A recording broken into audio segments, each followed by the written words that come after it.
The name of our beloved Khudavi Nur Maulana Shah Karim al-Husaini Hazir Imam. Let us recite the holy salawat. Allahumma salli ala Muhammadin wa ali Muhammad. Dindaro, as we are celebrating the golden jubilee of Khudavi Nur Maulana Hazir Imam, it is important that we concentrate on the significance and meaning of this celebration. While the whole Jamaat is engaged in this exercise, a number of questions are being asked about the Didar, Darbar, about the spiritual and Batini preparation. Tonight we are going to discuss 4 specific questions. Number 1, what is Didar? Why Didar is important? People say, what is the significance? Why it is important that we must go and have a vision, a physical vision of the Imam of the time? Number 2, why some events are designated as Didar and others as Darbar? What is the difference between a Didar and a Darbar? How do we prepare ourselves for Didar or Darbar? And what exactly we do while we are in the presence of Imam of the time? What do you do when you do your Didar? What we are supposed to do when we are doing Didar? So these are the 4 things that we will be discussing tonight. Didar is a Persian word. It comes from Didan, which means to see, to look. But in Persian and Urdu literature, in the romantic poetry, it is normally used for the vision of the beloved. It is a Persian word, therefore the word Didar is not in the Quran, but for Didar, the Arabic word which has been used in the Quran is liqa. Liqa, the word mulaqat comes from that. Liqa or Rabbihi means to have the vision, the Didar of the Lord, or Nazar, to have a vision, to look, to see. Nazara yanzuru, yanzuruna ilayhi, they were looking at their Parvardigar. One thing must be very clear about Didar is that Didar is an event, or Didar is something which Imam grants to the murid out of his own love and affection. This is not something that the murid can get it, or they can grab it or snatch it from the Imam of the time. It is something which Imam himself gives or grants. Though on many other occasions when we see the Imam of the time out of the decency of the language, we say, yes, we had the Didar of the Imam of the time, but actual Didar is something which Imam designates as Didar, and Imam gives that occasion a name of a Didar. So we know it is the requirement of the adab or the respect that murid only accepts from the Imam what Imam offers to him. If something is not offered by the Imam, you cannot touch it. This is the discipline. This is the code of conduct, which means that if Imam offers you Didar, then you have the Didar. Otherwise, you just cannot say that you can run about everywhere. You just follow the Imam wherever Imam goes, and then we tell, oh, I have so many Didars and so many Didars. These are not Didar. These are like something. You are snatching something from the Imam's hand. We are grabbing from something from Imam, which is not advisable. So, it is a matter of submission, it is a matter of surrender. So, Didar is something that Imam offers to us. In our literature, Didar of the Imam, vision of the Imam, has a very special significance, a very special position. Particularly our Gnan literature, nowadays we are reciting all those verses of the Gnan which is full of the entreaty by our Sayyids and our peers for the vision of the Imam of the time. Hure pyasi piya tere darshan ki aur darshan diyo moranath. And the background is that our Imams were living in those days in Iran and the Jamaat was in subcontinent, and there has been prediction by the peers that a day will come when the Imam will arrive in subcontinent and will live with the Murids. So that entity, that Griya-Uzari is very much present in our Ginan literature. If we understand the position of Imam, the reality of Imam, then the meaning of Didar will automatically be clear to us. Allah says in the Holy Quran that He is beyond human comprehension. We recite in our ziyarat one ayat from the Holy Quran, Subhana Rabbika Rabbil Izzati Amma Yasifun. Allah is beyond whatever these people are attributing to Him. We just recited the tasbih, Subhanallah, Subhanallah, Subhanallah, Allah is glorious. We said, Allah Pak hai. This is not only the glory of Allah, Subhan is a specific word used in the Holy Quran to dissociate Allah from any attributes of creatureliness. Any attribute of creature, if that is attributed to Allah, Allah denied it by saying Subhanahu. They say that Allah has children, Subhanahu. So when Allah uses Subhan, He uses it to dissociate Himself, taking Him beyond the human imagination, the human attributes. So Allah says, Subhana Rabbika Rabbil Izzati Amma Yasifun. Whatever they attribute to Allah, Allah is beyond all these things. Subhanahu wa ta'ala amma yaquluna uluwan kabira. Whatever they are saying, Allah is beyond that. But again Allah says, beautiful ayat in the Holy Quran and beautifully translated in the Ginans as well. Huwal awwalu wal akhiru wal zahiru wal batin. Allah, He is the first. He wal awwal wal akhiru, He is the last. Wal zahiru, He is the most apparent. Wal batin, He is the most hidden. Awwal tu hi, akhir tu hi tu sirjanhar, zahir tu hi, batin tu hi tu sahib mura. So Allah is first, Allah is the last, Allah is the most hidden. These three things we are not going to discuss. But when Allah says, Huwa az-zahir, He is the most apparent. He is the most hidden as well as He is the most apparent. And az-zahir can be interpreted in various ways. People say the manifestation of this world, the nature is the manifestation of Allah. But Allah Himself expresses in the Holy Quran how this word or attribute az-zahir, that manifestation is explained. And Allah says in the Quran that it is the Prophet through whom Allah manifests Himself. As Allah says, He is light. Allahu nuru samawati wal ard. And light is something that it appears and it also makes other things clear. Allah uses the word nur for Himself. He uses this word nur for His Prophet as well. Yuriduna an yutfiu nur Allahi bi afwahihim.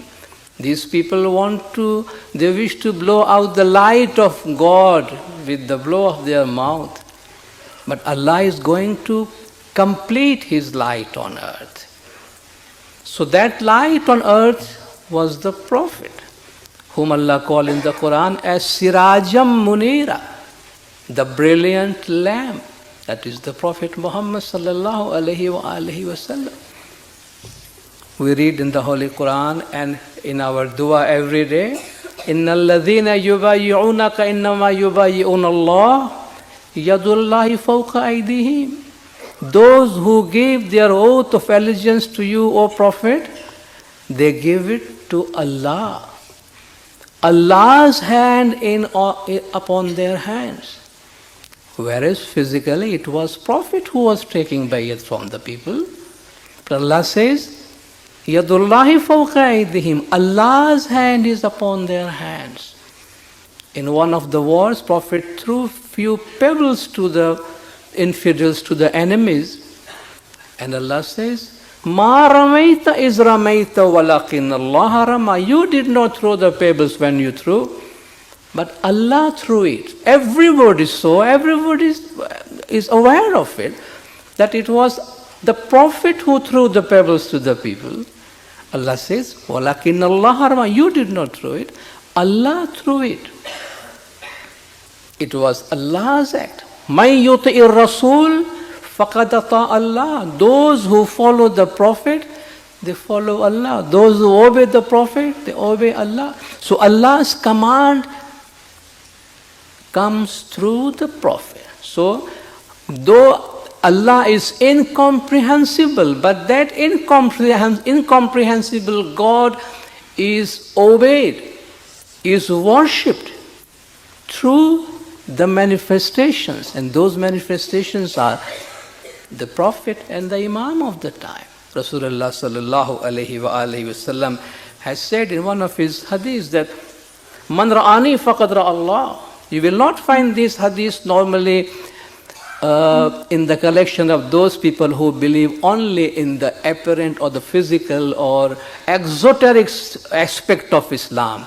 You will find these hadiths in the Sufis' collections, in the collection of the mystics, those who go beyond the physical things, those who go beyond the exoteric thing, and they're talking about the esoteric essence of Islam. Man ra'ani faqad ra'a Allah. He who saw me saw God. Man ra'ani ra'a Allah. Those who have seen me, they have seen God. And the Prophet said, Ana Arabun bila ayn. I am Arab without an ayn. Ayn is one of the letters of Arabic. Even if you can do it in English, I am Arab without an A. Ana Arabun bila ayn. I am an Arab without an A. If you remove ayn from Arab, it remains Rab. Similarly in English, from Arab you remove A, the first A, and it becomes Rab. So I am an Arab, but without an A, which means I am the Rab. Those who can see, those who can understand, those who can comprehend, they can see there is only a veil in between. Ana Ahmadu bila mim. I am Ahmad, but without an M, without a mim. When you remove the mim from Ahmad, then remain Ahad. Kul huwallahu Ahad. I am Ahad. It's only a veil of mim of Muhammad is in between. So this is how the Prophet has explained that the Prophet and after him the Imam of the time are the manifestation of the light of God. And it is very important, those who have a vision, a mulaqat of that manifestation of God in this world, this is one of the most fortunate thing that can happen in his life.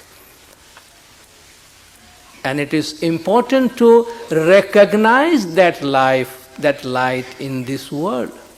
Allah says in the Quran, فَمَنْ كَانَ فِي هَذِهِ أَعْمَى فَهُوَ فِي الْآخِرَةِ أَعْمَى وَأَضَلُّ سَبِيلًا.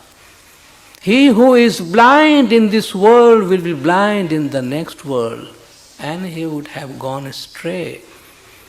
Now, one cannot expect from God to be that merciless or that cruel that if somebody is physically blind in this world for any reason, born blind or due to any accident or disease, has lost the sight, physical sight of this world, will be deprived of the spiritual vision of God in the next world. Man kana fi hazi a'ma fahuwa fil akhirati a'ma. Who is blind in this world will be blind in the next world. Then Allah clarifies in the Quran that when I say about blindness, it is not the physical blindness. It is the blindness of the soul, of the heart. فإنها لا تعمى الأبصار ولكن تعمى القلوب التي في الصدور, because it is not the eyes which go blind, but it is the heart which is in your chest, in the bosom, which go blind. So when Allah says who is blind in this world will be blind in the next world, which means that those who are blind spiritually, they will be blind in the next world. And our Gnan says that Jaku darshan it hai, Vaku darshan ut. He who has a vision here will have a vision there. Jine ya na dekhiya satsu so kya paega ut. He who has not seen here with truth, what he will get in the next world. So in our dua, every day we announce our conviction, our belief that وَعَلَى حُجَّةِ الْأَمْرِ صَاحِبِ الزَّمَانِ وَالْعَصْرِ إِمَامٍ الْحَاضِرِ الْمَوْجُودِ مَوْلَانَا شَكَرِيمَ الْحُسَيْنِ. The evidence of divine command, the Lord of the time of the age, our Imam-e-Zaman. So this is a part of our prayer, and when that Imam-e-Zaman is physically amongst us, our spiritual parents, I think this is the most important occasion. It becomes the most important occasion for the spiritual children, for the murid, the beloved followers of the Imam of the time, to be in the presence of the Imam. And this is not something that the murid claims or demands. This is something offered gracefully by the Imam of the time. And when Imam offers didar to the murid, it is very important for the murid to go participate in that and take the blessings of the Imam of the time. Now, why some events are called darbar? Because when we use the word darbar, darbar gives an impression, a picture of the court of a king. Darbar is the court of a king. Hazrat Imam is physically, in a worldly sense, he is not a king. Historically, darbar was used for the events I'm talking about the earlier years of the Imamat of Maulana Hazrat Imam.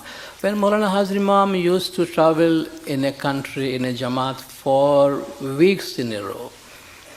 Those visits were very long visits, 3 weeks, 4 weeks, 6 weeks, 2 months, 3 months in a row in one country. And Imam used to do all the Jamaati works. So traditionally, during those days, the last mulaqat of the Imam with that country used to be called as darbar. Because the Imam did not wear his jabba and his traditional dress in all the mulaqat. He used to wear that traditional dress of darbar only on the last mulaqat, and all the leaders and title holders also used to wear their jabba and pagdi on that last mulaqat, giving an impression of the spiritual court of the Imam of the time. Homage used to be paid on that day. Imam used to confer titles to the murid in that mulaqat. So that at that time that word darbar were used for that occasion. Nowadays, because there is only one mulaqat of Imam in a country, and it is in connection with the Golden Jubilee celebration of Maulana Hazrat Imam, this word is being used. And people ask, but why? Darbar is used for a king, Imam is not a king. Yes, physically Imam is not a king, but Imam has an eternal kingdom. We read in our Ginans also, Sami Raja, Dharmi Raja, Dhan Dhan Sami Rajo, Tojo Naam Avichal Vakhaniye. Ao Mara Sami Raja, Dharmi Raja, he is the Lord, he is the king of religion. So that kingdom is always there. Our main Ginan that we recite on Imamat Day, याली खूब मजालिस जीनत करके तख्त बिछाई गाली नूर ऐन अली को आज राज मुबारक हो. That's the Raj is there. And this Raj, this spiritual kingdom has been granted to Hazrat Ibrahim and his progeny by Allah Himself. One of the name in the Holy Quran used for Allah is Malik al-Mulk. Mulk is a kingdom. Allah is Malik in the Quran. One of the name of Allah is Al-Malik. He is a king. He is not only a king, he is a Malik al-Mulk. He is the owner of the sovereign.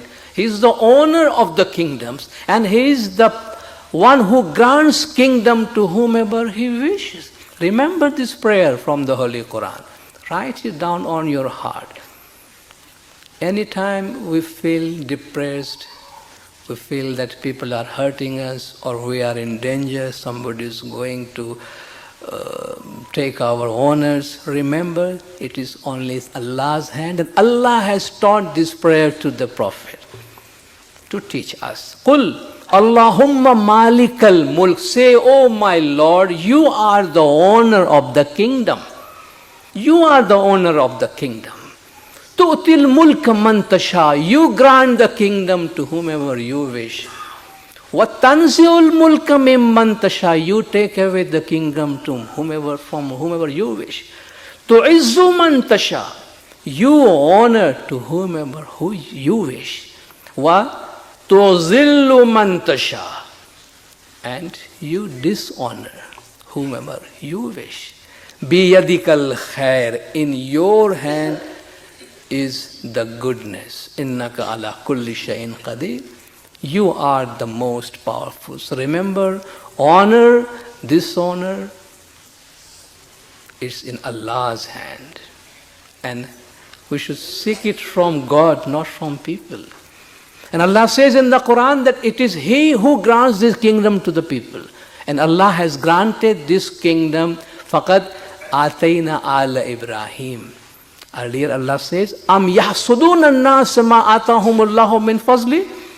Are these people jealous of what Allah has given to them out of His own mercy and grace? Let them be jealous, because it is Allah's wish. Am yahsuduna an-nas? Are the people jealous? Ma atahumullahu min fadli? What Allah has given them out of His own grace? Faqad atayna ala Ibrahim al-kitaba wal hikmata wa ataynahum mulkan azima. I have given the progeny of Abraham the book, the wisdom, and the great kingdom. I have given the progeny of Abraham the book, the wisdom, and the great kingdom. What kingdom? This is the kingdom of prophethood and the imamat, the kingdom of nubuwwat and imamat. And because of that, Imam of the time, being the progeny of Hazrat Ibrahim, he is the king, Dharmi Raja. He is the king of religion. Khwaja Moinuddin Chishti, a very great Sufi of subcontinent, says about Imam Hussain alayhi salatu wassalam. Shah ast Hussain, Badshah ast Hussain, Deen ast Hussain, Deen Pana ast Hussain, Sardad Nadad das dar dast Yazid, Haqqa ke bina la ilah ast Hussain. He said, Hussain is king. Imam Hussain alayhi salatu wassalam, salawatullah alayhi. Shah ast Hussain, Hussain is king. Badshah ast Hussain, Hussain is sovereign. Deen ast Hussain, religion is Hussain. Deen Pana ast Hussain, the protection of religion is Al-Hussain. Sardad, he sacrificed his head. Nadad das dar dast Yazid, but he did not put his hand on the hand of Yazid. Haqqa ke bina la ilaha ast Hussain. Truly, the foundation of la ilaha illallah is Imam Hussain salawatullah alayhi. So this is the spiritual kingdom. And when Imam declares an occasion as Darbar, Imam said Darbar is an occasion of special meaning, an occasion of special significance, an occasion of special happiness. When Imam becomes happy, Imam designates that occasion as Darbar. So, a Darbar is an occasion which speaks about the spiritual kingdom of the Imam of the time. That's why, out of many interpretations, one interpretation is that it is a replica of the spiritual kingdom of the Imam of the time. How to prepare for a didar or for darbar, for a mulaqat with the Imam? Remember, and always let us keep in mind, our relationship with the Imam of the time is spiritual and not physical. If we will give it a physical color, physical sense, we will always be in difficulties, we will always be unhappy. If we keep it a spiritual event, if we always enhance that relationship, that spiritual link between the Imam and the Murid, then physical proximity will not make a difference to us. But if we call it a physical relationship, then where I am sitting and when he is sitting and where she is sitting and when I am standing and what is the distance between me and the Imam, then we'll try to be on the focus, on the limelight. Oh, I want to be near the stage from where the Imam passes. These things are going to create only unhappiness, because it is a spiritual relationship. It's not a physical relationship. And because of that, the preparation should always be more and more spiritual. Of course, physical preparations are required. Volunteers are required, khidmatgars are required, sacrifice is required because it's going to be a physical event. But the relationship between Murid and Imam is spiritual. So there should be spiritual preparation. Imam, our previous Imam Sultan Mashallah, he has said a number of times, and once he visited a Jamaat, after many years he said that since I was away for many years from you, because of my remaining away from you, your hearts have become hard like rocks. Now that I have come, I will come to Jamaat Khana every day, I will give farman to you, and I will pour spiritual water on your heart to soften your heart. وَأَنزَلْنَا مِنَ السَّمَاءِ مَاءً فَأَحْيَا بِهِ الْأَرْضَ بَعْدِ مَوْتِهَا. And I brought down the rain from the heaven and I put life into the dead hearts, into dead land. So, due to the lack of practice of faith and many other reasons, forces and pressure of materialism, our heart becomes strong like rock. And then Imam with his grace, with his farman, brings new life into it. But for that, we have to prepare the land. Rain pours everywhere in a similar manner, but the drop which falls on a fertile land gives a different result than a drop falls on a rock. So, through Griyazari, tasbih, meditation, living a good, virtuous life, we can prepare ourselves spiritually. And as said in the Ginan, Cheti Chalo Kal Jugmai Sacha, by Jebu Taru Dil, Tevi Sahib Jini Vacha. You will see your Imam as your heart is prepared. So that it will be a reflection of your own feeling, your own Iman, your own preparation. So preparation through tasbih, griyazari, and to remove all the negative energy and negative feelings in our heart. This is the time where we can take some resolution of starting a new life. If we are not in talking term with someone, this is the time to stretch your hand of friendship and brotherhood. Look, let us forgive. Because when you invite somebody in your house, and very important person coming to your house, we prepare our house, we keep things in order so that we give a good impression. So when Imam comes, our heart should be that much prepared that the beloved should be happy to sit in our heart. So all negative feelings or all negative energy, if things are there, this is the time use more and more words like sorry, I apologize. These few small words can make a lot of difference. These words can change the world if they are really used, and we know it very well.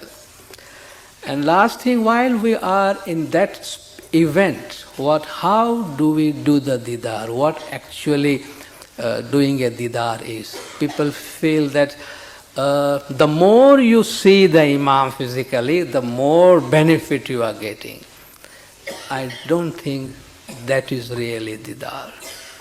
Didar is to have just one vision of the Imam.